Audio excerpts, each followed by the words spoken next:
رہی تھی کہ ٹیسٹ لیں، لیکن بات یہ ہے کہ ابھی ان کے جو ٹاپکس ہیں نا ایک جیسے، تو وہ ابھی ختم ہوں گے تو انشاءاللہ اس کے بعد جی ٹھیک ہے۔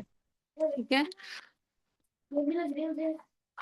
نحمد ونستعین ونستغفر ونعوذ باللہ من شرور انفسنا ومن سیئات اعمالنا من يهده الله فلا مضل له ومن يضلله فلا هادي له واشهد ان لا اله الا الله وحده لا شريك له واشهد ان محمدا عبده ورسوله اما بعد اعوذ باللہ من الشیطان الرجیم بسم اللہ الرحمن الرحیم ربنا زدنا علما رب اشرح لي صدری ویسر لي امری واحلل عقدۃ من لسانی یفقہوا قولی۔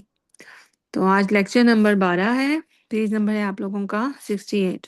انشاءاللہ یہاں سے ہم لوگ شروع کریں گے۔ پہلے ہم دیکھیں گے کفر، اور پھر کفر میں ہم لوگ دیکھیں گے انشاءاللہ اس کی تعریف، اس کی اقسام، اور اکبر اور اصغر میں فرق۔ اس کے بعد انشاءاللہ العزیز نفاق، اس کی تعریف، اس کی اقسام۔ ٹھیک ہے۔ تو کفر کا جو لفظ ہے، اس کا جو لغوی معنی ہے وہ ہے کسی چیز کو چھپا دینا، چھپانا۔ ٹھیک ہے۔ تو جو کسان ہوتا ہے اسے عربی میں کافر کہتے ہیں، اس لیے کہ وہ جو دانے ہوتے ہیں، بیج ہوتے ہیں، ان کو زمین میں چھپا دیتا ہے۔ اور جیسا کہ ہم یہ بات آپ کو اکثر بیان کرتے ہیں کہ بعض الفاظ جو ہوتے ہیں وہ اپنے متضاد سے سمجھے جاتے ہیں۔ تو کفر کا متضاد جو لفظ ہے وہ کیا ہے؟ ایمان۔ ٹھیک ہے۔ اور ایمان کو الحمدللہ ہم بخوبی سمجھتے ہیں اس کی شرائط کے ساتھ۔ تو جب ایمان نہیں ہوتا تو پھر کیا ہوتا ہے؟ کفر ہوتا ہے۔ ٹھیک ہے۔ جتنی چیزیں ایمان میں چاہیے ہوتی ہیں جب وہ مکمل نہیں ہوتی ہیں تو پھر کفر ہوتا ہے۔ ٹھیک ہے۔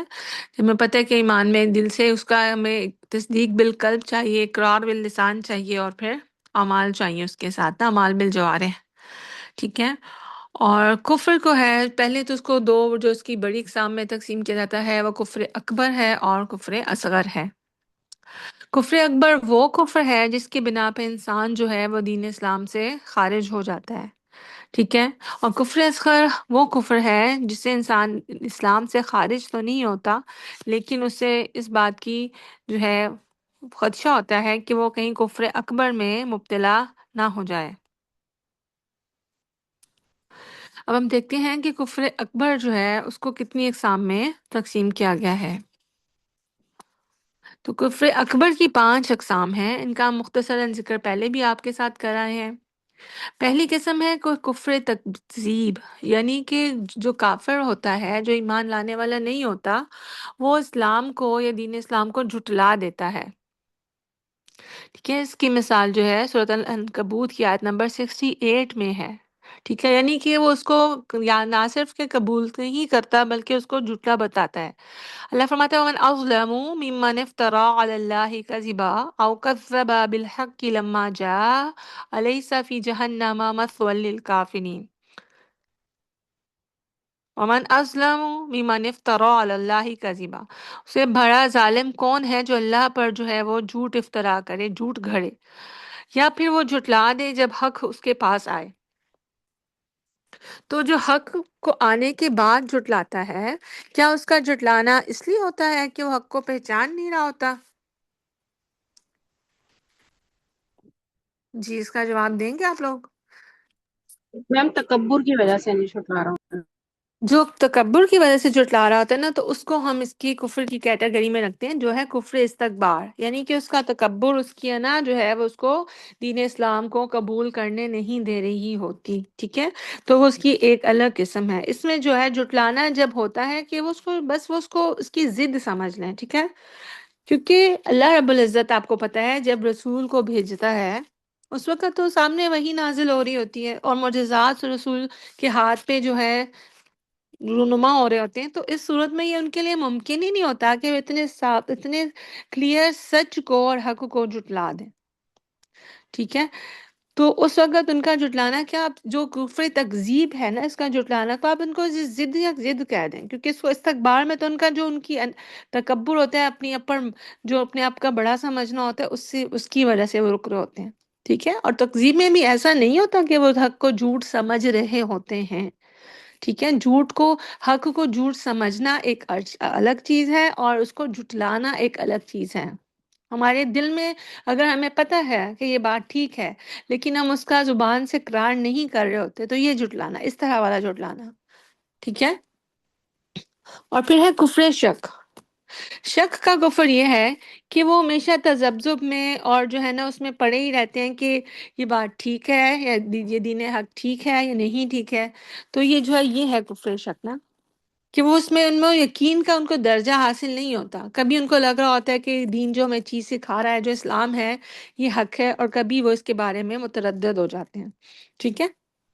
ان کو کہا کہ تردد میں ڈالنے والا جو ہے نا ان کا شک اتنا شدید ہوتا ہے نا۔ تو اس میں انہوں نے مثال دی ہوئی ہے اس شخص کی سورۃ کاف میں، جس کو اللہ تعالیٰ نے باغ دیا تھا، ٹھیک ہے، اور بہت اس کے پاس جو تھا دولت تھی، تو اس وقت کیا کہہ رہا تھا؟ جب وہ داخل ہوا تو اس نے کہا کہ ما ظن ان تبید هذه ابدا، کہ میں سمجھتا ہوں کہ باغ میرے پاس ہمیشہ ہی رہے گا، وما ظن الساعة قائمہ، اور میں یہ سمجھتا ہوں کہ جو قیامت آئے گی نہیں، ولئن رددت الى ربی لاجدن خیرا منها منقلبا، ولئن رددت الى ربی لاجدن خیرا منها منقلبا، تو اگر میں اپنے رب کی طرف لوٹایا بھی گیا تو ضرور میں وہاں سے اچھا ہی میرا لوٹایا جانا ہوگا، اچھی ہی جگہ میں وہاں پر جو ہے نا وہ پاؤں گا، ٹھیک ہے۔ تو دوسری قسم کیا ہے کہ وہ اس کو جو شک کرنے والا کافر ہوتا ہے وہ ہمیشہ شک میں ہی رہ جاتا ہے، ٹھیک ہے۔ اور ایک زمانے میں جو ہے رشیا کا شاید کنفیوسس تھا، وہ اس نظریے کو بہت زیادہ اس نے اس کی پرچار کیا تھا کہ آپ کسی چیز پر بھی یقین نہ کرو، ہر چیز کو جو ہے وہ شک کی نظر سے دیکھو، ٹھیک ہے۔ تو مسلمان ہونے کے طور پہ ہمیں پتہ ہے کہ یہ طریقہ کار صحیح نہیں ہے۔ اللہ تعالیٰ ہمیں کیا فرماتا ہے؟ اللہ فرماتا ہے ذالک الکتاب لا ریب فیہ۔ جب اللہ تعالیٰ سورۃ بقرہ جو ہے دوسری سورہ ہے اور احکامات کی پہلی سورہ، جب اس سے بات شروع کرنا چاہتا ہے اور ہمیں قرآن کی طرف متوجہ کرتا ہے، تو اس کے لیے پہلے تو ذالکہ اور جو ہے تعظیم کے لفظ استعمال ہوتے ہیں، اس کے بعد کہتے ہیں اس میں شک نہیں کرنا، ٹھیک ہے۔ تو جب انسان ایک چیز کو بلینک مائنڈ ہو کے، خالی ذہن ہو کے، یا پھر ہدایت کی نیت سے پڑھتا ہے قرآن کو، تو پھر اس کے جو چیز اس سے اخذ کرے گا وہ علیحدہ ہوگی۔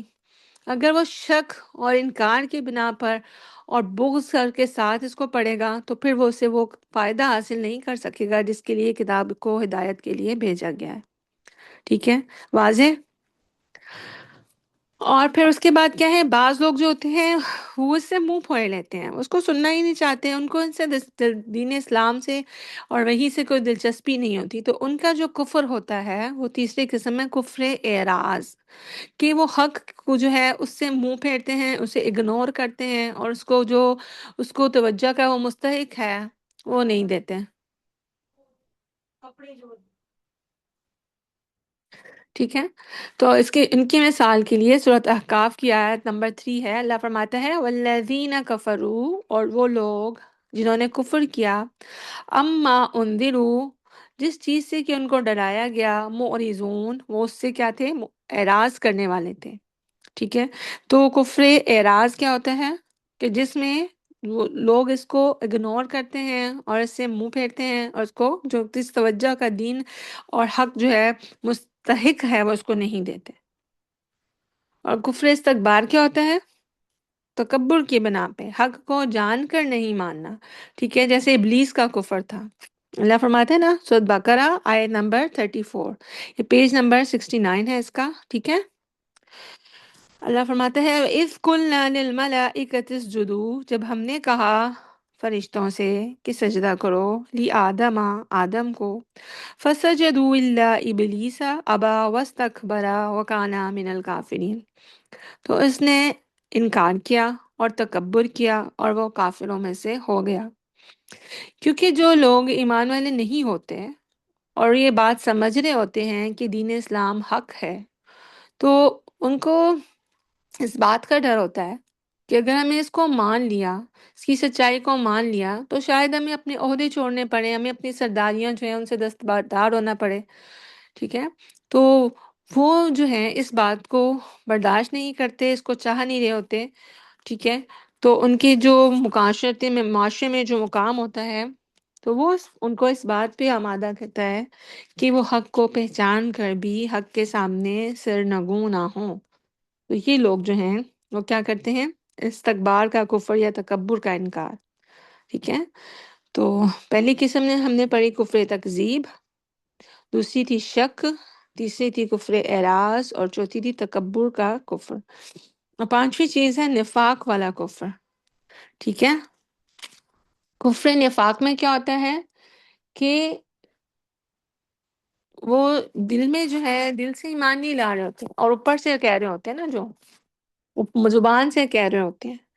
تو اللہ تعالیٰ کہتے ہیں ذالک بأنہم کانوا ثم کفروا، ذالک بأنہم آمنوا ثم کفروا، کہ پہلے وہ ایمان لاتے ہیں اور پھر کفر کر دیتے ہیں، ٹھیک ہے؟ تو یہ کون سے لوگ مراد ہیں؟ ان سے منافقین مراد ہیں۔ تو منافقین کو بھی کافر ہی کہا گیا کہ جو ایمان لاتے ہیں اور پھر کفر کر دیتے ہیں، اس لیے کہ پہلے بھی وہ جو 3 شرائط تھی ایمان کی، وہ ان میں پوری نہیں تھیں، انہوں نے دل سے تصدیق نہیں کی تھی، صرف زبان سے اقرار کیا تھا۔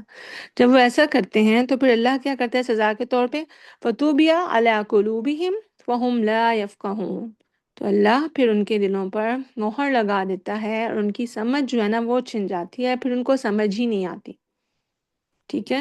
تو اس کے ساتھ جو ہے شرک اکبر کی 5 اقسام پوری ہو گئی، ہم ان کو ریپیٹ کر لیتے ہیں تاکہ وہ ہمیں یاد ہو جائے ان کے نام۔ سب سے پہلے کیا ہے؟ کفر تکذیب ہے، جھٹلانے کا کفر، پھر ہے کفر اعراض، اور تیسرا ہے کفر شک، پھر ہے تکبر کا کفر، اور پانچواں ہے کفر نفاق، ٹھیک ہے؟ اس کے بعد ہے کفر اصغر۔ کفر اصغر کیا ہے؟ کہ جب کوئی انسان اللہ کی نعمتوں کا اعتراف نہ کرے، ٹھیک ہے؟ ناشکرا شخص جو ہوتا ہے، لیکن یہ کفر جو ہے وہ اس کو اسلام سے خارج نہیں کر دیتا، لیکن جب کوئی شخص اللہ کی نعمتوں کا شکر ادا نہیں کرتا تو پھر اللہ رب العزت اس سے وہ نعمتیں چھین لیتا ہے، ٹھیک ہے؟ تو جو کفر اصغر ہے اس کو بھی ہم کفر دونا کفر میں رکھ سکتے ہیں، ایسا کفر جو حقیقی کفر نہیں ہے، یا کفر کا لفظ جو حقیقی کفر کے بجائے کسی اور چیز پر بولا جا رہا ہے جو آپ کو اسلام سے خارج نہیں کرتی، ٹھیک ہے؟ تو اس میں ہم لوگ رکھتے ہیں کفر اصغر کو۔ تو اس کی مثال ہے سورۃ نحل آیت نمبر 112، اللہ فرماتا ہے وَضَرَبَ اللَّهُ مَثَلًا قَرْيَةً كَانَتْ آمِنَةً مُطْمَئِنَّةً، کہ اللہ مثال ایک ایسی بستی کی بیان کرتا ہے جو امن اور اطمینان سے تھی، یا آتیہا رزقہا رغدا من کل مکان، ان کے پاس ہر طرف سے بافراغت رزق آتا تھا، فَكَفَرَتْ بِأَنْعُمِ اللَّهِ فَأَذَاقَهَا اللَّهُ لِبَاسَ الْجُوعِ وَالْخَوْفِ بِمَا كَانُوا يَصْنَعُونَ، کہ پھر انہوں نے اللہ کی نعمتوں کے ساتھ جو ہے وہ کفر کیا، یعنی ناشکری کی، پھر اللہ نے ان کو چکھایا بھوک اور خوف کا لباس، یعنی اللہ تعالیٰ نے ان کو سزا جو دی ان کو بھوک اور خوف میں مبتلا کر کے، کیونکہ ہم جانتے ہیں کہ بھوک اور خوف کا اصل میں کوئی لباس نہیں ہوتا، یہاں یہ معنی مجازی ہیں۔ اس وجہ سے ایسا کیا اللہ نے، کیونکہ جو کچھ وہ کرتے تھے یہ اس کی سزا تھی، اور وہ کیا کرتے تھے؟ اللہ کی ناشکری کرتے تھے۔ پھر ایک بات آپ کو میں دوبارہ سے بتا دوں کہ اللہ کی ناشکری کرنا کفر اصغر ہے، لیکن یہ وہ کفر نہیں ہے جو آپ کو اسلام سے خارج کرتا ہے، ٹھیک ہے؟ اس کو ہم کفر دونا کفر بھی کہتے ہیں، یعنی کہ کفر کا لفظ جب کفر حقیقی کفر کے بجائے کسی اور معنی میں استعمال ہوتا ہے۔ اس کی مثال ایک جو کفر اصغر ہے اس کی مثال ہے عبداللہ بن مسعود رضی اللہ تعالیٰ عنہ کی حدیث ہے کہ آپ صلی اللہ علیہ وسلم نے فرمایا تھا کہ مسلمان کو گالی دینا فسق ہے اور اس سے لڑنا جو ہے وہ کفر ہے، ٹھیک ہے؟ تو یہاں پہ بھی جس کفر کا ذکر آ رہا ہے اس سے اصل کفر مراد نہیں ہے، اس سے بھی جو مراد ہے وہ کفر دونا کفر ہی ہے۔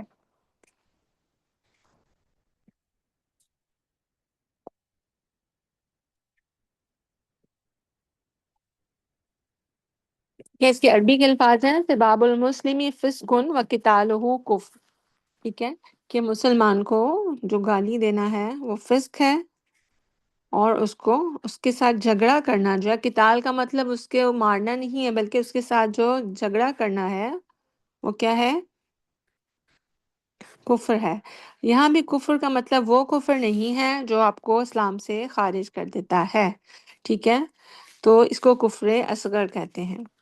اچھا، اب ہم یہاں پہ آپ کو وہ پوائنٹس بتائیں گے جو کفر اکبر اور کفر اصغر میں جو ہے نا وہ فرق ہے، لیکن یہاں آپ یہ بات ذہن میں رکھنا کہ کفر اکبر کے پوائنٹس تقریباً وہی ہیں جو جس میں جو ہم شرک میں دیکھتے ہیں یا جو نفاق میں دیکھتے ہیں، سوائے ایک دو چیزوں کے۔ اس طرح پھر آپ کو اس پوائنٹس جو ہیں وہ یاد کرنا آسان ہو جائیں گے، ٹھیک ہے۔ جو کفر اکبر جس پہ ہم نے لفظ بولتے ہیں کفر کو حقیقی معنی میں، تو ایسا شخص جو ہے وہ اسلام سے کیا ہو جاتا ہے؟ خارج ہو جاتا ہے، اور جب ایسا شخص اسلام میں ہوتا ہی نہیں ہے تو ظاہری بات ہے ایمان کے بغیر تو کوئی عمل قبول ہی نہیں ہے، تو دوسرے نمبر پہ اس کے سارے اعمال برباد ہو جاتے ہیں، کیونکہ وہ کافر ہے تو اس کا مرتکب ہمیشہ ہمیشہ کے لیے جہنم میں رہے گا۔ اور ایمان جو ہے، ایمان لانا اور ایمان لانے کے بعد جو ہے نماز قائم کرنا اور زکوٰۃ دینا، ٹھیک ہے، دو اعمال اور شہادتین، یہ ایسی چیز ہے جو مسلمان کے جان اور مال کو دوسرے مسلمان سے محفوظ کر دیتی ہے۔ جب وہ ہے ہی نہیں، جب شہادتین ہی نہیں ہے، تو پھر ایسا کیا ہے؟ کافر کا جان اور مال جو ہے وہ مسلمانوں کے لیے مباح ہے، ٹھیک ہے، اس کو ایسی کوئی گارنٹی نہیں ہے۔ اور پھر کیا ہے کہ کافر جو ہوتا ہے وہ مسلمانوں اور کفر کافروں کے درمیان ایک دشمنی کا رشتہ ہے۔ اس کے مقابل میں کفر اصغر جو ہے، اب میں بہت تیز ہوں تو مجھے آپ ٹوک سکتے ہو، جو کفر اصغر کا مرتکب ہے، جیسے ناشکرا انسان یا ایسا شخص جو دوسرے مسلمان سے جھگڑا کرتا ہے، تو وہ اسلام سے خارج نہیں ہو جاتا۔ الحمدللہ وہ مسلمان ہے تو اس کے اعمال بھی ضائع نہیں ہوتے، ٹھیک ہے، اور بالفرض اگر وہ گناہوں کے بنا پر جہنم میں ڈالا بھی جائے گا تو ہمارا عقیدہ اور ایمان ہے کہ یہ اس کا جہنم میں جانا ہمیشہ کے لیے نہیں ہے، کیونکہ وہ ایمان پر ہے، اور ایمان میں رہ کے کوئی گناہ کا مرتکب ہو رہا ہے جس پہ کہ کفر اصغر کا لفظ بولا جا رہا ہے، تو اس کی مال اور خون کی حرمت جو ہے وہ برقرار رہتی ہے، وہ دوسرے مسلمان کے لیے مباح نہیں ہو جاتا، ٹھیک ہے، اور نہ ہی اس سے دوستی رکھنے کی کوئی ممانعت ہے۔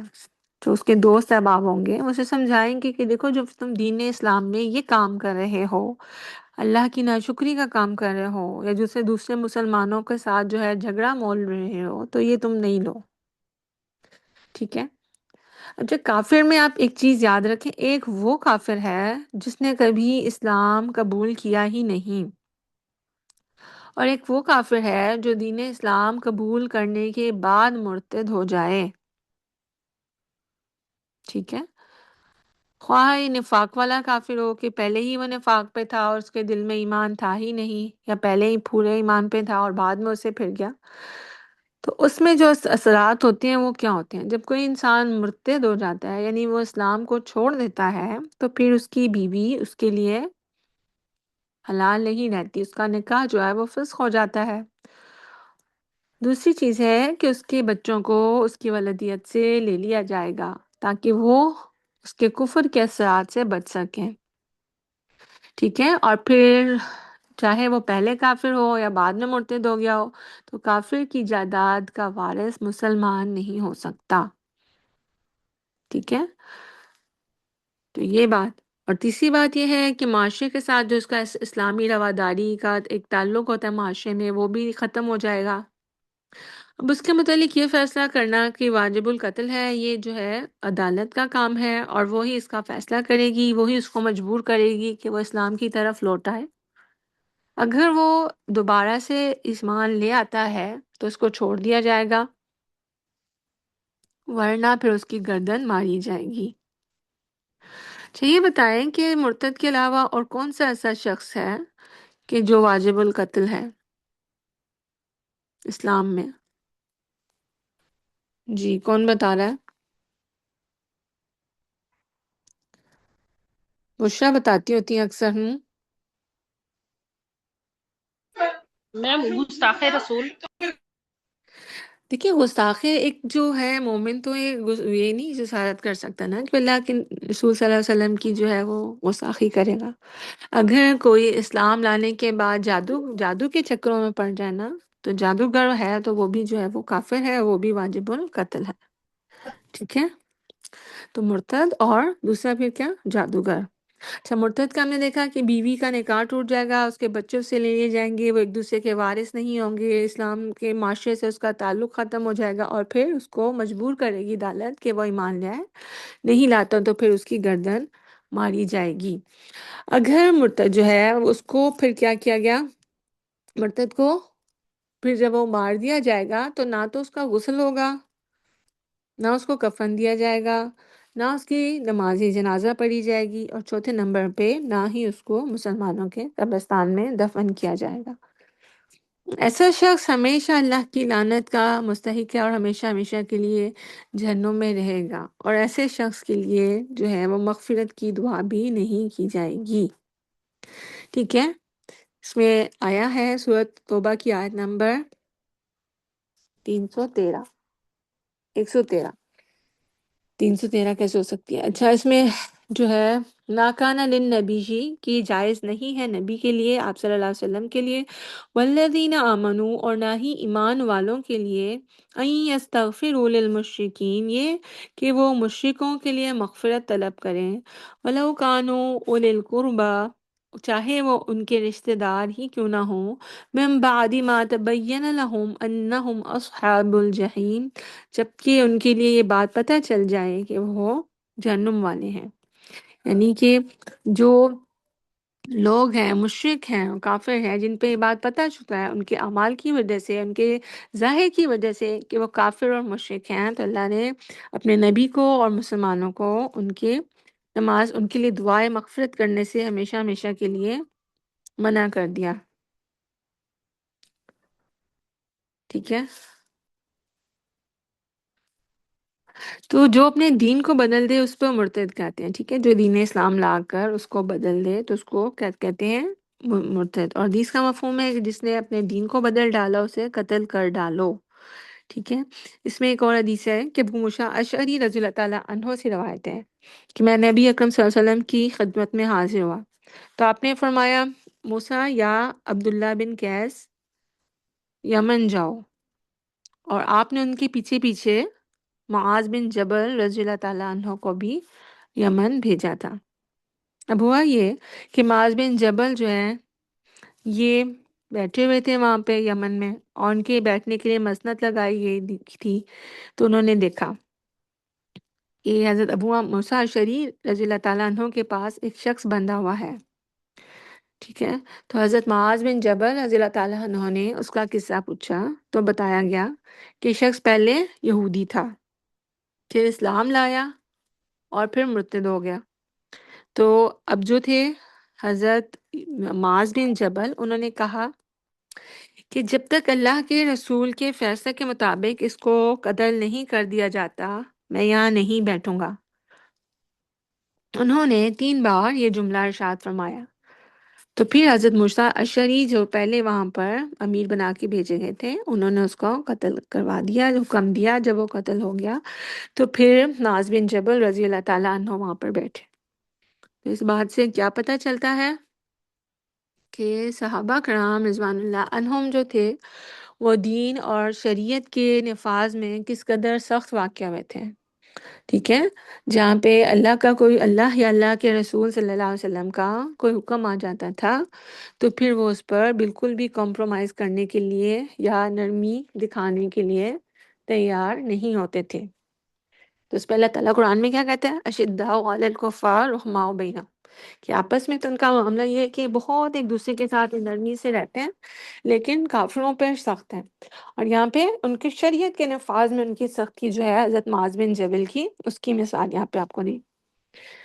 اچھا، پھر یہ بات آتی ہے کہ وہ کون کون سی چیزیں ہیں قول میں، فعل میں یا اعتقاد میں جس کا مرتکب جو ہے وہ ایمان سے خارج ہو کے کافر بن جاتا ہے. ٹھیک ہے، تو قولن کیا ہے؟ ایسا شخص جو ہے اللہ یا اس کے رسول کے ساتھ اگر ان 4 معاملات میں سے کوئی معاملہ کرے گا تو اس کو کافر سمجھا جائے گا۔ پہلی چیز کیا؟ نعوذ باللہ من ذالک، اللہ یا اللہ کے رسول کو گالی دینا۔ دوسرا کیا؟ ان پہ لعن طعن کرنا۔ تیسرا ان کا مذاق اڑانا۔ اور چوتھا ان پہ عیب لگانا۔ اور پانچواں منہ سے ارکان اسلام کا انکار کرنا، جیسے یہ کہنا کہ روزہ واجب نہیں ہے یا نماز جو ہے وہ دین کا حصہ نہیں ہے، یا میں نعوذ باللہ نماز کو کچھ نہیں سمجھتا، تو ایسا شخص جو ہے وہ اسلام سے خارج ہے۔ ٹھیک ہے؟ کیا کیا بتایا آپ کو؟ کہ اللہ یا اللہ کے رسول کو گالی دینے والا، ان کو لعن طعن کرنے والا، اور مذاق اڑانے والا، اور عیب لگانے والا، اور ارکان اسلام کے متعلق ہرزہ سرائی کرنے والا، ان پہ ایمان لا لانے والا، اور ان کے متعلق غلط قسم کے الفاظ جو ہے وہ استعمال کرنے والا۔ ٹھیک ہے؟ یہ 5 چیزیں اگر اس کی قول میں ہیں تو وہ بندہ اسلام میں نہیں رہے گا۔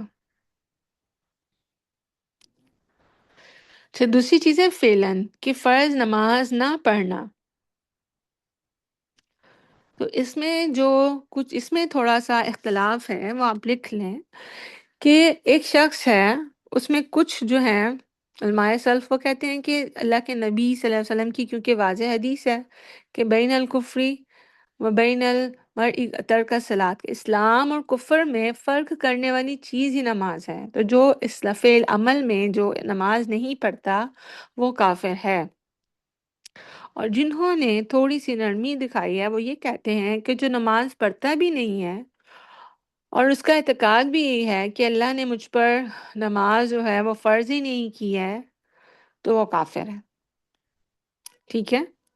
تو یہاں پہ جو آپ کے نوٹس میں یہ بات ہے تو آپ یہی لکھیں کہ فرض نماز نہ پڑھنا، کیونکہ اسلام اور کفر میں فرق کرنے والی چیز جو ہے وہ نماز ہے۔ ٹھیک ہے؟ اور تیسری چیز ہے اعتقاد کا کفر۔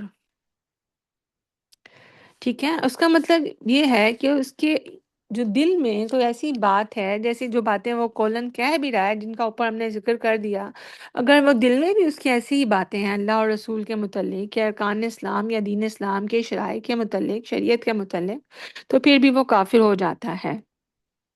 یا جیسے انہوں نے مثال اور دی کہ اللہ کے متعلق کہنا ہے کہ نعوذ باللہ من ذالک، اللہ فقیر ہے یا اللہ جو ہے بخیل ہے، تو ایسی چیزوں دل میں اس کے آنا اس کو کافر بنا دیتا ہے۔ ٹھیک ہے؟ چاہے وہ اس کا زبان سے اقرار نہ کر رہا ہو۔ پھر ہے کہ اس کے دل میں شبہ ہونا، جسے کسی کے دل میں یہ شبہ ہے پیدا ہو جائے اور یقین نہ ہو، وہ کہے کہ اللہ ہے یا نہیں ہے، یا وہ یہ سوچے کہ آخرت میں جزا یا سزا ہے یا نہیں ہے۔ ٹھیک ہے؟ آخرت کے معاملے میں شک و شبہ کا شکار ہو جائے، اللہ کی ذات کے بارے میں شک کرے، یا پھر وہ جو ہے اس طرح سوچے کہ تقدیر میں جو لکھا گیا ہے نعوذ باللہ وہ غلط ہے۔ ٹھیک ہے؟ تقدیر پہ ایمان میں یہ بات شامل ہے کہ اچھی یا بری تقدیر اللہ رب العزت نے جیسی ہماری لکھی ہے ہم اس پہ راضی ہیں۔ ٹھیک ہے؟ ہم اس پہ اعتراض نہیں اٹھا سکتے۔ تو جو شخص اس پہ اعتراض کرتا ہے یا اللہ کی ذات پہ شک میں مبتلا ہوتا ہے یا عقیدہ آخرت کے متعلق جزا و سزا کے متعلق، تو وہ کافر ہو جاتا ہے۔ تو ایسے شخص کو چاہیے کہ وہ اپنے ایمان کی تجدید کرے، یعنی کلمہ پڑھ کے ایمان میں داخل ہو۔ ٹھیک ہے؟ اگر ویسا نہیں کرتا تو اس کی گردن اڑا دی جائے گی۔ ٹھیک ہے؟ اب یہاں پہ آپ نے کنفیوز نہیں ہونا، کیونکہ ہم نے 3 چیزیں آپ کو اکٹھی پڑھائی ہیں۔ ایک شخص جو کافر ہی کافر ہے شروع سے، ایک وہ شخص ہے جو ایسے گناہوں کا ارتکاب کرتا ہے جس پہ ہم کفر کا لفظ نہیں بول سکتے، کفر اصغر ہے وہ کرتا، اور تیسری چیز وہ ہے جو پہلے تو مسلمان تھا لیکن بعد میں اس نے کفر کا ارتکاب کیا۔ ٹھیک ہے؟ تو کفر جو ہے جب انسان اسلام کو، دین اسلام کو، ایمان کو چھوڑتا ہے تو اس کے نقصانات کیا ہوتے ہیں؟ ٹھیک ہے؟ تو یہاں پہ آپ کے تقریباً 9 جو ہے نقصانات ذکر کیے گئے ہیں۔ تو جو انسان ایمان لانے کے بعد اس کو چھوڑتا ہے اور مرتد ہے تو وہ دنیا کا سب سے بڑا شر کر رہا ہے، تو اس کی گردن ہی اڑا دی جائے گی۔ اور دوسری چیز یہ کہ آپ کو پتہ ہے کہ اسلام ایمان جو ہے وہی صراط مستقیم ہے، جس کا ہم ہر وقت سورۃ فاتحہ میں دن میں بارہا ہر نماز میں اللہ سے کیا کہتے ہیں، اہدینا الصراط المستقیم۔ تو جس سے صراط مستقیم سیدھا راستہ چھن گیا تو باقی کیا بچا؟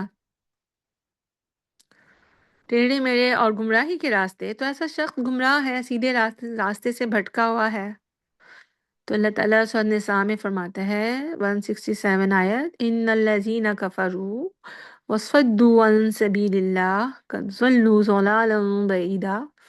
بے شک وہ لوگ جنہوں نے کفر کیا اور اللہ کے راستے سے روکا، تو یہ جو ہے بہت دور کی تحقیق ہے، بہت دور کی گمراہی میں، ٹھیک ہے، یعنی کہ ان کا ہدایت پر آنا بہت مشکل ہے۔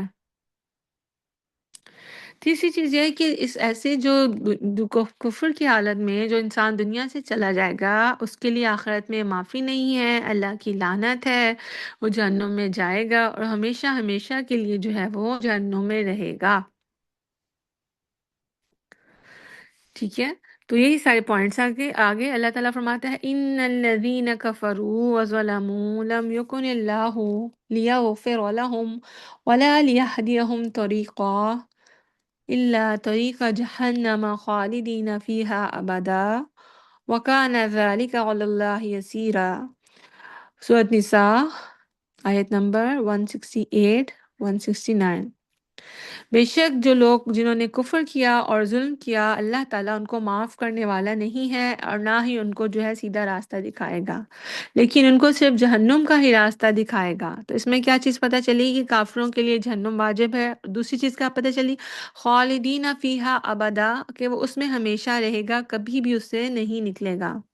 اللہ رب العزت کے لیے یہ بہت آسان ہے، ٹھیک ہے۔ تو اگلا پوائنٹ جو ہے اس میں کیا ہے، تیسرا پوائنٹ کیا ہے، اس کے لیے معافی نہیں ہے، چوتھا یہ ہے کہ جہنم واجب ہے اور اس کے لیے یہی اوپر والی آیت تھی آپ کے لیے دلیل کافی ہے، اور پانچواں پوائنٹ جو ہے وہ یہ ہے کہ ہمیشہ ہمیشہ کے لیے رہے گا جہنم میں، اور جو چھٹا پوائنٹ ہے وہ یہ ہے کہ اس کے سارے اعمال ضائع ہو جائیں گے اور قیامت کے دن کافروں کے لیے میزان نہیں رکھی جائے گی، کیونکہ میزان میں آپ کو پتہ ہے کہ ترازو ہے اور اس کے دو پلڑے ہیں، اس میں ایک میں تو نیکیاں ہونی ہی چاہیے نا، اور جس کے پاس ایمان ہی نہیں ہے تو اس کے پاس نیکی کہاں سے ہوگی؟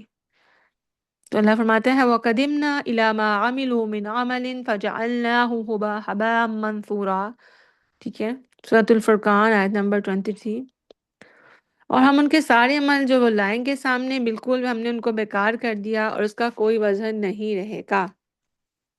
اکثر ہمارے یہاں پہ یہ بحث جو ہے وہ چھیڑی جاتی ہے کہ کہتے ہیں جی جو مدر ٹریسا تھی جس نے پوری زندگی جو ہے وہ لوگوں کے لیے نیک کام کیے، تو کیا ان کے اس نیک کاموں کا کوئی اس کو اجر نہیں ملے گا؟ یا جو لیڈی ڈیانا تھی، آپ لوگوں کو تو شاید جو پرانے ہوں گے یاد ہو، جو نئے ہیں ان کو نہ معلوم ہو، تو وہ پوری زندگی چیریٹی کے کام کرتی رہی، تو کیا وہ سارے ضائع چلے جائیں گے؟ تو لوگوں کو یہ جو حقیقت قبولنے میں مشکل ہوتی ہے۔ ایسے ہی حضرت عائشہ رضی اللہ تعالیٰ عنہا نے پوچھا تھا عبداللہ بن جدعان کے متعلق آپ صلی اللہ علیہ وسلم سے، اس کی اتنی بڑی دیگ تھی کعبے کے نیچے، کعبے کے سائے میں، کہ اس میں سے سیڑھی لگا کے کھانا نکالا جاتا تھا، کہ کیا اس کے وہ سارے عمل، کیا اس کو کوئی اس کا صلہ نہیں ملے گا؟ تو آپ صلی اللہ علیہ وسلم نے یہ فرمایا کہ عائشہ اس کو اس کا کوئی ثواب نہیں ملے گا، کیونکہ اس نے کبھی ایک دفعہ بھی زندگی میں استغفر اللہ نہیں کہا، ٹھیک ہے۔ یعنی جو کافر ہے اس کے سارے اعمال جو ہیں وہ ضائع ہو جاتے ہیں، کیونکہ استغفر اللہ اس کی زبان سے ذکر جو ہے اگر وہ کرتا تو اس بات کی دلیل ہوتی نا کہ اس کے دل میں ایمان ہے، اور اس سے یہ بھی پتہ چلتا ہے کہ ایمان اور عمل ساتھ ملے ہوئے ہیں، تو اس نے ایسا کچھ کیا ہی نہیں تو اس کے عمل ضائع ہیں، ٹھیک ہے۔ اور پھر کافر جو ہے اللہ کی رحمت سے ہمیشہ دور رہے گا اور ہمیشہ اس کے لیے عذاب ہوگا۔ اور آخری چیز جو ہے وہ نواں پوائنٹ یہ ہے کہ کفر جو ہے انسان کے سینے کو جکڑ دیتا ہے۔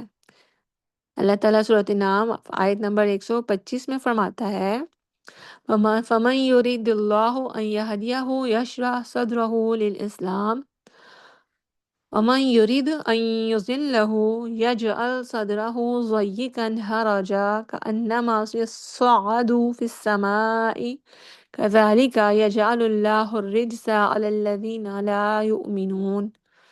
اللہ جس سے بھلائی کا ارادہ کرتے ہیں تو کیا کرتے ہیں، اس کے دل کو ہدایت دے دیتے ہیں، اور اس کے دل کو اللہ جس کو ہدایت دینا چاہتا ہے اس کے دل کو اسلام کے لیے اس کا سینہ فراخ کر دیتے ہیں۔ اس کا مطلب کیا ہے کہ اس کو اسلام بھلا معلوم ہوتا ہے، اس کو ایکسیپٹ کرنا، قبول کرنا اس کے اچھا لگتا ہے اس کے دل کو۔ اور جس کو اللہ گمراہ کرنا چاہتے ہیں تو اس کے سینے کو تنگ کر دیتے ہیں، گویا کہ وہ کیا ہو رہا ہے، آسمان کی طرف چڑھ رہا ہے۔ اسی طرح جو ایمان نہیں لاتا تو اللہ تعالیٰ اس کے اوپر ناپاکی ڈال دیتے ہیں، ٹھیک ہے۔ تو یہ اللہ تعالیٰ نے کس کی مثال دی؟ کافروں کی۔ اور ہمیں پتہ ہے اللہ تعالیٰ قرآن میں کہتے ہیں نا کہ پھر اللہ تعالیٰ ان کے دل پر مہر لگا دیتا ہے۔ دنیا میں کیا ہوتا ہے، یہ آخرت کے معاملات تھے، ٹھیک ہے۔ سب سے پہلا تھا کہ وہ سب سے بڑا شر کر رہا ہے دنیا میں اور گمراہ ہے، اور باقی کے جہنم کے معاملات جو تھے وہ آخرت کے تھے۔ دنیا میں کیا ہے کہ اس کا سینہ تنگ رہتا ہے، وہ کبھی بھی جو ہے اچھی حالت میں نہیں ہوتا، اس کو کبھی بھی اچھا محسوس نہیں ہو رہا ہوتا۔ پھر اس کے کفر سے اس کے دل پر مہر لگ جاتی ہے، جس کی وجہ سے وہ کبھی بھی ایمان جو ہے وہ قبول نہیں کرتا، ٹھیک ہے۔ یعنی کہ اللہ اس سے ہدایت کی توفیق ہی چھین لیتا ہے۔ تو ایسا اس لیے نہیں ہے کہ اللہ نے فرام دی ویری بگننگ جو ہے شروع سے ہی اللہ نے اس کے دل پر کوئی مہر لگا دی، بلکہ اس کے اپنے ہٹ دھرمی کی وجہ سے اور کفر کی وجہ سے، اس پر جمے رہنے کی وجہ سے بالآخر پھر اللہ تعالیٰ ایسا کرتا ہے، ٹھیک ہے۔ اور پھر ہم نے پہلے بھی پڑھ لیا کہ اس کی وجہ سے اس کا جان و مال محفوظ نہیں ہوگا مسلمانوں سے، اس کے مسلمانوں سے دشمنی جو ہے وہ برقرار رہے گی۔ تو یہاں پہ ہمارا کفر کا جو ٹاپک ہے الحمدللہ وہ ختم ہو گیا۔ اگلے 15 منٹ میں ہم کوشش کریں گے کہ ہم نفاق کا ٹاپک ختم کر لیں۔ کفر کے بارے میں کوئی سوال ہے یا کوئی چیز آپ کو نہیں سمجھ میں آئی؟ ہاں جی، کس نے ہاتھ کھڑا کیا ہوا ہے تو وہ مجھ سے پوچھ لیں۔ کون پوچھنا چاہ رہا ہے؟ میم میں نے کوشچن کرنا ہے۔ جی اچھا یہ میم میں نے تھوڑا سا سرچ کیا تھا کہ واجب القتل کون کون سے لوگ ہوتے ہیں نا، جی تو اس میں ایک تو مرتدی جو ہوں واضح اپنی زبان سے اور اپنے فعل سے اقرار کر دے کہ میں مسلمان نہیں ہوں، ہوں لیگلی اپنا دین چینج کر لے۔ صحیح دوسرا ہے شادی شدہ زانی، صحیح وہ واجب القتل ہوگا۔ ہوں پھر مسلمان کا، مومن کا قاتل یا عام بھی ایک انسان کا جو قاتل ہے وہ واجب القتل ہوتا ہے۔ یہ اور بات ہے کہ قصاص کا راستہ اختیار کر لیا جائے۔ صحیح اس کے بعد حربی کافر، یعنی جنگ کے دوران اگر کوئی مسلمانوں کے رستے میں کے سامنے آ جاتا ہے کافروں کی طرف سے لڑنے، وہ واجب القتل ہوگا۔ صحیح اور ایک انہوں نے کہا ہے فساد فی الارض کرنے والا، ہوں یہ سب لوگ واجب القتل ہوں گے۔ اور ہاں جادو بالکل کرنے والوں کے متعلق انہوں نے کہا ہے کہ اس کے بارے میں متضاد رائے ہے۔ آپ صلی ہوں اللہ علیہ وسلم کے ذریعے تو اللہ کے زمانے میں تو اللہ تعالیٰ وحی کے ذریعے آگاہی دے دیتے تھے کہ یہ ہوں انسان دوسروں پر جادو کر رہے ہیں انہیں دین سے ہٹانے کے لیے، لیکن آج کل یہ ہے کہ ہم نہیں کہہ سکتے کہ کون صحیح جادوگر اور کون نہیں۔ تو جادو ہوں کرنے والوں کے متعلق ایک متضاد رائے ہے کہ یہ واجب القتل ہے یا نہیں۔ صحیح، لیکن میرے جو علم میں ہے، جہاں جہاں پر ہم نے تفسیر میں بھی جادوگر کا ذکر سنا اور پڑھا، ہو سکتا ہے کہ اس میں اختلاف رائے ہو، تو یہی ہے کہ یہ واجب القتل کی زمرے میں آتے ہیں۔ ہاں بالکل، آپ نے جو ہے اس وقت میرے ذہن میں جادوگر کا ذکر تھا، باقی ہاں اگر آپ اس کو پورا اس میں دیکھیں سینیریو میں تو واقعی میں یہ باقی کے لوگ ہیں، جس طرح کہ آپ نے بیان کیا کہ جو شادی شدہ زانی ہیں اس کو قتل کیا جائے گا۔ اور آپ نے اس کے بعد کیا بولا، دوبارہ بولا؟ دوسرا میم تیسرا، قاتل ہاں قاتل جو ہے قتل قتل کرنا کے ہوگا۔ جو ہے قتل عمد والا، ٹھیک ہے، قتل عمد کے بدلے میں جو ہے اس کو قتل کیا جائے گا، ٹھیک ہو گیا۔ چلیے اب ہم اپنے اگلے ٹاپک پہ آتے ہیں تاکہ اللہ کرے کہ ہم اس کو آج ہی کمپلیٹ کر پائیں، وہ ہے نفاق، ٹھیک ہے۔ نفاق جو ہے یہ نفع کا ینفقو سے ہے، نفقن۔ نفقن کا مطلب ہوتا ہے کہ زیر زمین ایک راستہ بنانا جس میں ایک طرف سے داخل ہوا جائے اور دوسری طرف سے نکلا جائے، ٹھیک ہے، زیر السلام زمین۔ علیکم، وعلیکم السلام سوری میں ورحمۃ تھوڑا اللہ۔ سا انٹرپٹ کر رہی ہوں۔ شادی شدہ زانی سے ایکسپلین کریں گے آپ مجھے، دیکھیے وہ جو ہے نا اس سے کیا ابھی مراد ہے؟ ہمارے ٹاپک میں جو ہے وہ شامل نہیں ہے، تو آپ مجھے لیکچر کے اینڈ میں یاد کروائیں یا پھر گروپ میں پوچھیں، ٹھیک ہے، کیونکہ ٹائم ہمارے پاس صرف 15 منٹ ہے، تو انشاءاللہ ہم پھر وہ اینڈ میں بات کرتے ہیں یا پھر گروپ میں کر لیں گے، ٹھیک ہے۔ چلیں اب ہم نفاق کی طرف آتے ہیں انشاءاللہ. تو نفاق کا میں نے آپ کو کیا بتایا، نفع کا ینفق سے ہے نفقن. اس کا مطلب کیا ہوتا ہے، زیر زمین میں راستہ بنا لینا. ٹھیک ہے، ایسا راستہ جو ایک طرف سے جس میں داخل ہوا جاتا ہے اور دوسری طرف سے نکلا جائے. ٹھیک ہے، یہ ایسی جگہ جو دو طرف سے کھلی ہو. تو ایک جانور ہوتا ہے یربو، یا را با واو اور عین. تو اس کا بل بھی ہے، اس کو بھی نفقن کہتے ہیں، کیونکہ وہ ایسا بل بناتا ہے کہ جس میں سے ایک طرف سے داخل ہوا جاتا ہے اور دوسری طرف سے نکل جائے انسان. ٹھیک ہے، تو اس کے جو شرعی اصطلاح میں اس کی تعریف جو ہے نفاق کی، وہ یہ ہے کہ اظہار الخیری و اسرار الشر. ٹھیک ہے، ابن کثیر نے اس کی جو ہے تفسیر دی ہے کہ ایسا شخص جو اظہار تو خیر کا کرتا ہے، یعنی کہ اسلام کو ظاہر کرتا ہے، لیکن جو شر وہ چھپا رہا ہے وہ کیا ہے، کفر اور نفاق اور شرک کو وہ مخفی رکھتا ہے. ٹھیک ہے، تو اس عمل کو نفاق کہتے ہیں. کیونکہ ایسا شخص ایک جو ہے ظاہر جو ہے جیسے کیا کر رہا ہے کہ وہ اپنے اظہار باللسان کر رہا ہے نا، تو اس زبان کے اقرار کی وجہ سے اسلام میں داخل ہو رہا ہے، لیکن کیونکہ اس میں تصدیق بالقلب نہیں ہے، اس کے دل میں ایمان نہیں ہے. ٹھیک ہے، تو وہ اسلام سے دوسرے راستے سے نکل رہا ہے، یعنی کہ اصل میں وہ اسلام میں آیا ہی نہیں. ٹھیک ہے، اسی لیے اللہ تعالیٰ قرآن میں کہتے ہیں سورۃ توبہ آیت نمبر 65، ان المنافقین هم الفاسقون، کہ جو منافق ہیں وہی اصل میں فاسق ہیں. اس آیت میں جو فسق کا لفظ ہے اس کا مطلب کیا ہے، فسق جو ہے، فاسق جو بولا گیا ہے یہاں پہ اس کا مطلب ہے شریعت سے اخراج یا شریعت سے نکل جانے والا، یعنی اسلام میں رہنے والا نہ ہو جاؤ، اسلام سے خارج. اور یہ بات یہاں پر آپ لوگ یاد رکھیں کہ فاسق کا جو اصطلاح ہے کبھی کبھی وہ مومن کے مقابلے میں بولی گئی ہے. جیسے ابھی ہم نے پیچھے پڑھا کہ کافر، اور جو کافر کو مسلمان کے مقابلے میں بولا جاتا ہے. تو کبھی کبھی فاسق کی اصطلاح جو ہے وہ مومن کے مقابلے میں بولی گئی ہے. اس کی مثال سورۃ سجدہ میں ہے. ٹھیک ہے، اور اس کے بعد کبھی کبھی اب یہاں پہ جو فاسق ہے وہ منافق کو بولا گیا ہے، لیکن یہاں فاسق کا مطلب کیا ہے، ایسا شخص جو شریعت سے خارج ہو. اور کبھی کبھی فاسق کا لفظ جو ہے قرآن میں وہ مسلمانوں پر بھی بولا گیا ہے. ٹھیک ہے، ایسا مسلمان جو گناہ کر رہا ہو تو گناہ کے ارتکاب کے بعد مرتکب پر بھی فاسق کا لفظ بولا گیا ہے. تو یہ لفظ ایک ہی ہے لیکن یہ 3 مختلف معنی میں استعمال ہوا ہے. اب یہ جو بات ہم نے کی ہے نفاق کی اور منافق کی، یہ ایسا منافق ہے جو عقیدے کا منافق ہے. ٹھیک ہے، اور منافق نفاق کے اکبر میں مبتلا ہے. تو اس کے متعلق ہی اللہ تعالیٰ قرآن میں فرماتا ہے سورۃ نساء آیت نمبر 145، ان المنافقین فی الدرک الاسفل من النار ولن تجد لهم نصیرا، کہ بے شک یہ جو منافق ہیں یہ جہنم کے سب سے نچلے درجے میں ہوں گے، یعنی کفار سے بھی نیچے. ٹھیک ہے، اور وہاں پہ ان کا کوئی مددگار بھی نہیں ہوگا. تو اتنا بڑا جو ہے ان کو سزا جو ہے، کافروں سے بھی زیادہ جو ہے ان کے لیے جہنم میں سزا ہے. تو اس کے 2 اسباب ہیں. ٹھیک ہے، وہ 2 اسباب یہ ہیں کہ منافق جو ہیں، جو عقیدہ کا منافق ہوتا ہے، جو دل سے مسلمان نہیں ہوتا، زبان سے اقرار کر رہا ہوتا ہے، اس کا ایک وجہ تو یہ ہے اس کی کہ ایسا شخص زیادہ خطرناک ہوتا ہے. وہ مسلمانوں میں رہ کر جو ہے نا مسلمانوں کو نقصان پہنچانے کے در پہ ہوتا ہے. اور دوسری چیز یہ ہے کہ وہ ایسا کر اس لیے رہا ہوتا ہے کہ اس وقت جس جگہ پر وہ ہوتا ہے یا جس ٹائم پیریڈ میں وہ ہوتا ہے وہاں پہ اسلام کا غلبہ ہوتا ہے، اور اس کو اسلام قبول کیے بغیر بظاہری چارہ نہیں ہوتا، اور وہ مسلمان کے شر سے محفوظ رہنے کے لیے اپنی جان اور مال کو بچانے کے لیے وہ کیا کرتا ہے، زبان سے اسلام کا اظہار کر لیتا ہے. لیکن جتنا نقصان وہ مسلمانوں کو پہنچاتا ہے اتنا کافر بھی نہیں پہنچاتے. تو شاید یہ وجہ ہو کہ اللہ تعالیٰ قرآن میں جو ہے ان کو اتنی سخت سزا دے رہا ہے. پھر ایسا شخص جو ہوتا ہے وہ کیا کرتا ہے، اس کی بہت سارے جو ہے خصوصیات جو ہیں وہ آئی ہیں، بہت ساری صورتوں میں آئی ہیں. سورۃ منافقون میں آئی ہیں، پھر جو ہے سورۃ بقرہ سے شروع کی ہیں اللہ رب العزت نے. ٹھیک ہے، اور یہاں میرے خیال 13 آیتیں جو ہیں، صرف 2 آیتیں جو ہیں وہ کفار کے بارے میں آئی ہیں، اور تقریباً 13 آیتیں جو ہیں وہ منافقین کے بارے میں آئی ہیں.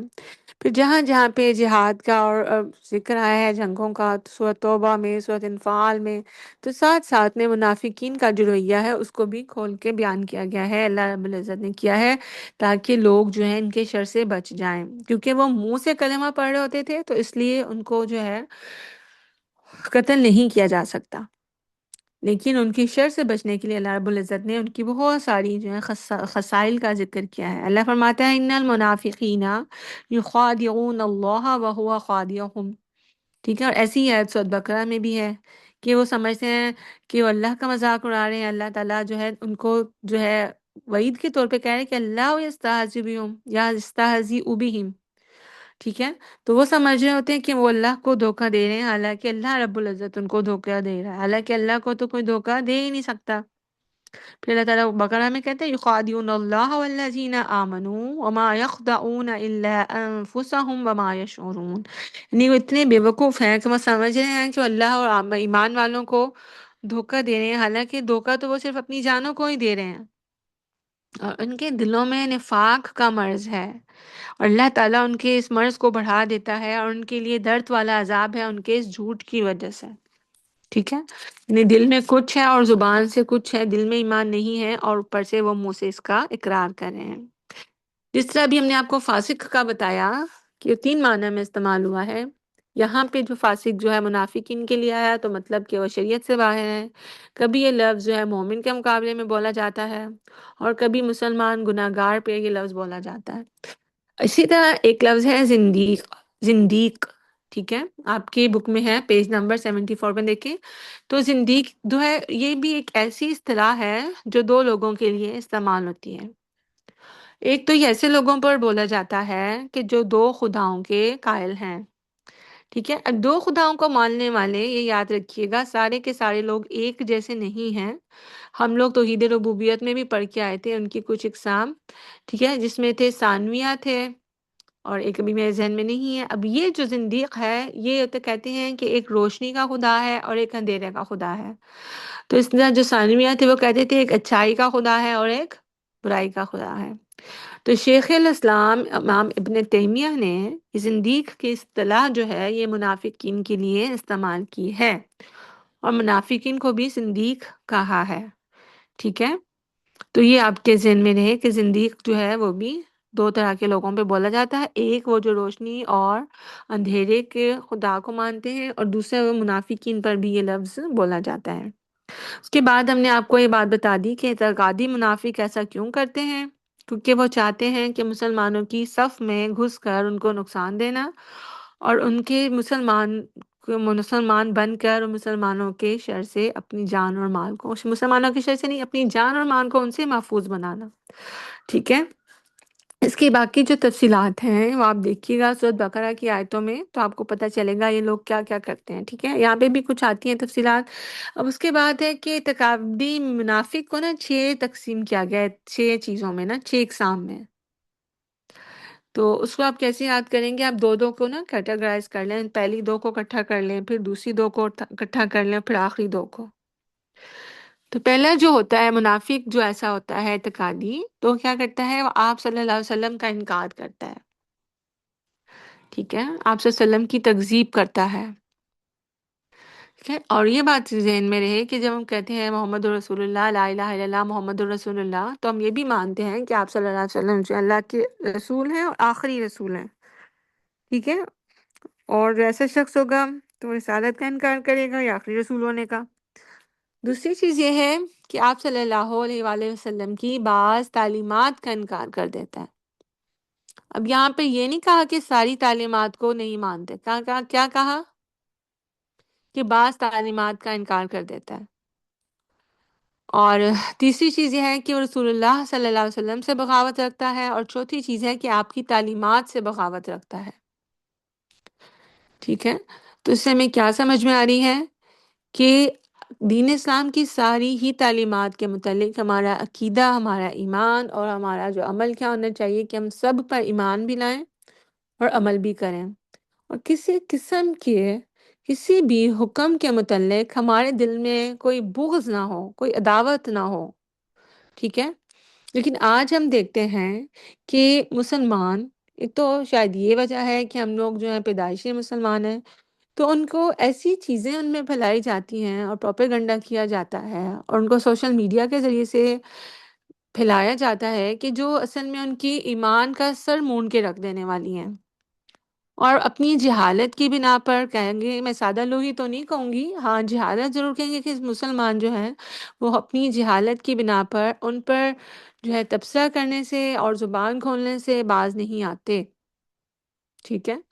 جیسے اس کی مثال یہ ہے کہ اسلام کا، میں مثال کے طور پہ کہہ رہی ہوں، اس کی ڈیٹیل میں ابھی نہیں جائیں گے، جیسے اسلام میں جو ہے لونڈی اور غلاموں کا جو ہے ایک وہ حکم کو باقی رکھا گیا تھا، ٹھیک ہے، اور کچھ احکامات ہم دیکھتے ہیں کہ ان کو آزاد کرنے کے، ان کو مدبر کرنے کے اور ان کے ساتھ جو ہے مکاتبت کرنے کے احکامات جو ہیں دین میں کافی ڈیٹیل سے آئے ہیں۔ تو اس بات کو بڑا متنازع بنا کے اچھالا جاتا ہے نا کہ دیکھیں جی یہ ہے مسلمان، اسلام تو جو ہے لونڈی غلاموں کا قائل ہے۔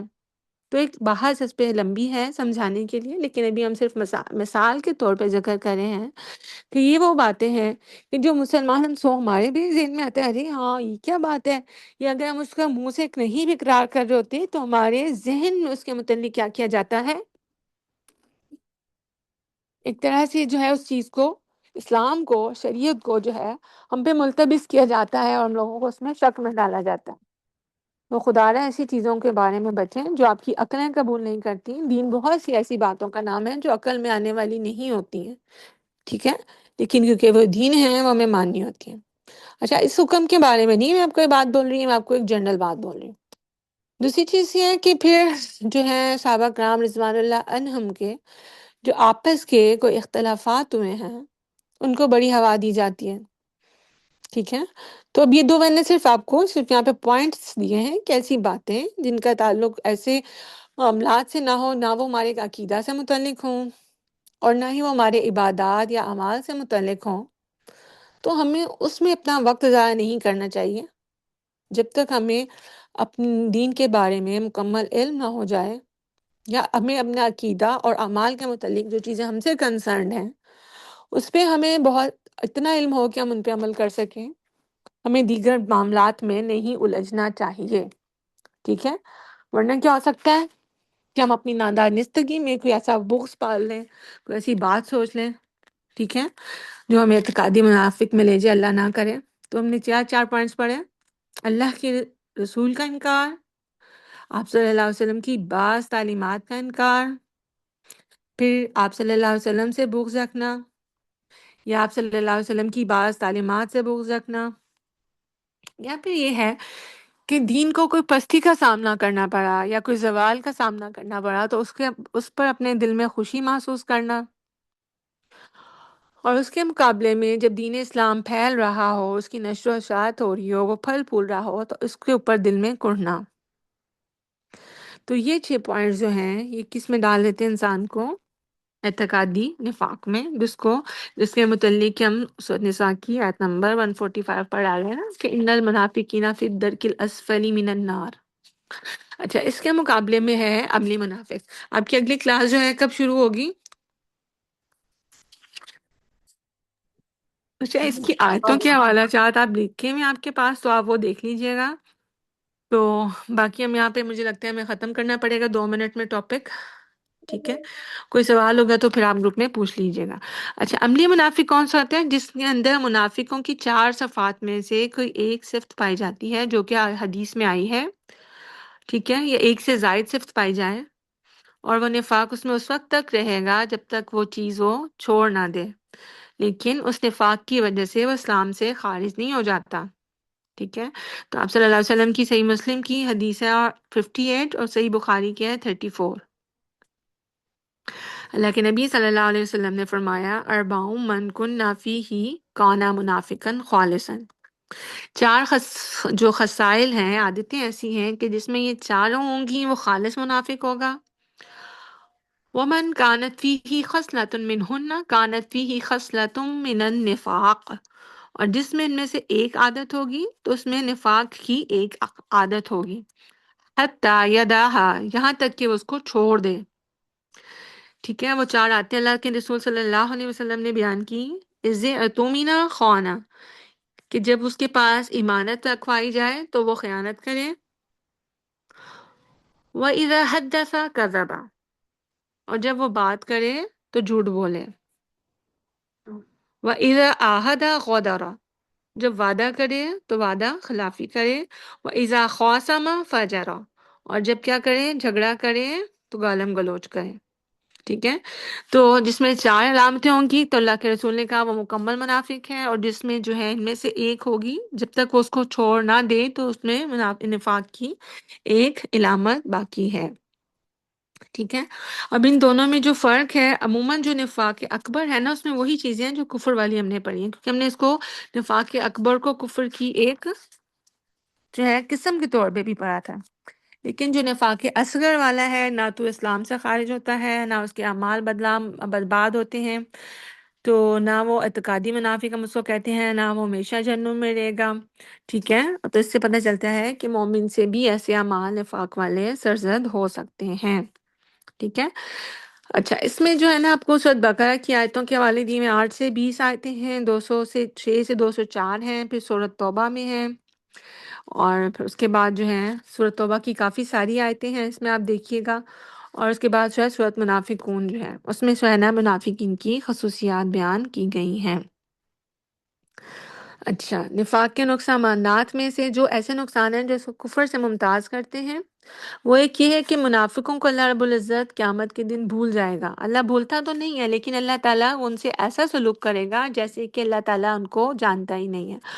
اور پھر اس میں ایک پوائنٹ یہ ہے کہ قیامت کے دن منافق کیونکہ دنیا میں منہ زبانی مسلمان تھے تو ان کو پہلے نور دیا جائے گا، اور بعد میں اس کا نور، ان کا جو نور ہے وہ بجھا دیا جائے گا. ٹھیک ہے، تو اس وقت منافقین جو ہے وہ مومنین سے کہیں گے کہ اپنے نور میں سے ہمیں کچھ دے دو، تو مومن ان سے کہیں گے کہ جاؤ واپس جاؤ اس دیوار کے پاس، اور وہاں پر جو پیچھے جاؤ وہاں سے اپنا نور لے کے آؤ. اور پھر ان کے درمیان جو ہے ایک دیوار جو ہے وہ بنا دی جائے گی، جس کے اندر جو جنت ہوگی اور باہر جو ہے وہ جہنم ہوگی. تو یہ کچھ چیزیں ایسی ہیں کہ منافقین کو جو ہے اندھیروں کا سامنا کرنا پڑے گا، اللہ تعالیٰ ان کو جو ہے بالکل جو ہے ان کی پھر ان کے ساتھ جو سلوک کرے گا وہ بتایا گیا ہے. اچھا، ابھی میرے خیال آپ کا ٹائم ختم ہو گیا ہے. آپ کا ایک سوال جو ہے نا کہ شادی شدہ زانی والا، ٹھیک ہے، وہ آپ مجھے نا گروپ میں وہ پوچھیں، اور اس کے علاوہ اس ٹاپک کے متعلق کچھ پوچھنا ہو تو وہ پوچھ لیجئے گا. اور اس میں آپ کے لیے ایک یہی سجیشن ہے کہ سورۃ بقرہ کی جو آیتیں ہیں نا شروع کی جو ہیں، اس میں جہاں پہ اللہ تعالیٰ ذکر کرتے ہیں نا کہ جب ان کے لیے روشنی کری جاتی ہے تو یہ چلنے لگتے ہیں، اندھیرا ہوتا ہے تو رک جاتے ہیں، تو اپنے جو بجلی کی کڑک سے جو اپنے کانوں میں انگلیاں دے لیتے ہیں، وہ تھوڑی سی مشکل آیات ہیں. تو اگر آپ ایسا کر پائیں کہ مجھے کسی ٹائم پہ گروپ میں لے لیں تو آپ کو اس کی تفسیر سمجھائی جا سکتی ہے، کیونکہ ان کی تفسیر سمجھنا تھوڑا مشکل ہے. باقی جو ہے باقی جو یہاں پہ ریفرنسز دی ہیں الحمدللہ جب آپ کھولیں گے تو آپ کو سمجھ میں آ جائیں گی جو منافقین کی خصوصیات ہیں. تو کلاس ختم کر رہی ہوں میں کیونکہ ٹائم ختم ہو گیا ہے. سبحانک اللہم و بحمدک، اشہد ان لا الہ الا انت، استغفرک و اتوب الیک. السلام علیکم و رحمۃ اللہ وبرکاتہ.